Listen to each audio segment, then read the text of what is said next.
ചേലക്കരയിൽ 72.22% ഇതുവരെ ലഭിച്ചതിൽ വെച്ച് ഉള്ള പോളിംഗ് ശതമാനത്തിന്റെ കണക്ക്. ഏറ്റവും ഒടുവിൽ 6 മണി കഴിഞ്ഞ് 37 മിനിറ്റിന് IRD നൽകുന്ന കണക്ക് പ്രകാരം 72.29% മാത്രമാണ്. വയനാട്ടിൽ 65% എത്തുന്നു എന്ന് മാത്രമാണ് നമ്മൾ മനസ്സിലാക്കുന്നത്.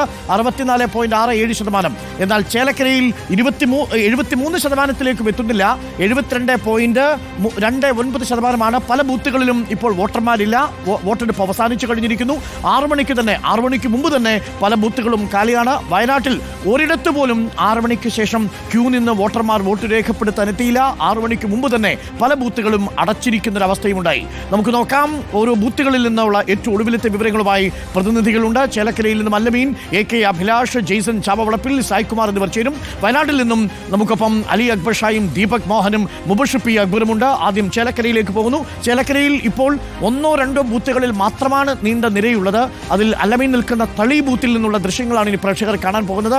അല്ലമീൻ 113 പേരാണ് അവിടെ ടോക്കൺ കൊടുത്തിരുന്നത്. ഇപ്പോൾ 100-ൽ താഴെയുള്ള വോട്ടർമാരായിട്ട് മാറിക്കഴിഞ്ഞോ? പോളിംഗ് ഏകദേശം അവസാനിക്കാറായോ തളി?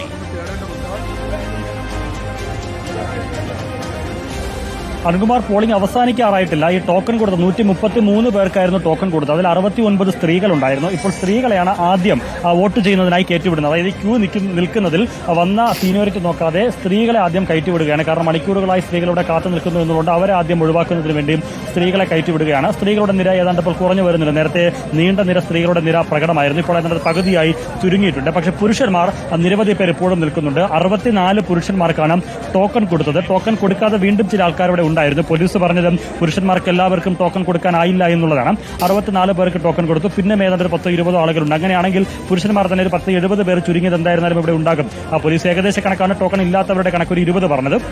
എന്നാൽ പോലും ടോക്കൺ കൊടുത്ത 64 പേരെ കൂട്ടിയാൽ പോലും ഒരു 10-75 പേർ പുരുഷന്മാർ ഇവിടെ ഉണ്ടായിരിക്കും എന്നുള്ളതാണ് മനസ്സിലാക്കാനാകുന്നത്. സ്ത്രീകളുടെ നിര ഏതാണ്ട് പകുതിയായി കുറയുകയും ചെയ്തിട്ടുണ്ട്. ഏതായാലും അരുൺകുമാർ, 1 മണിക്കൂർ കൂടി ഈ ഇവിടുത്തെ പോളിംഗ് പൂർത്തിയാക്കുന്നതിന് സമയമെടുക്കും എന്നുള്ളതാണ് മനസ്സിലാക്കാനാകുന്നത്. മുൻവർഷം കഴിഞ്ഞ ലോക്സഭാ തെരഞ്ഞെടുപ്പ് സമയത്ത് 9 മണിവരെ നീണ്ടു എന്നുള്ളതാണ് ഉദ്യോഗസ്ഥർ പറയുന്നത്. എന്ന് മാത്രമല്ല, ഉദ്യോഗസ്ഥരും ഇവിടെ നിന്ന് വോട്ട് ചെയ്യാനെത്തിയ ഇവിടുത്തെ ആളുകളും പറയുന്നത് എങ്ങനെയാണ്.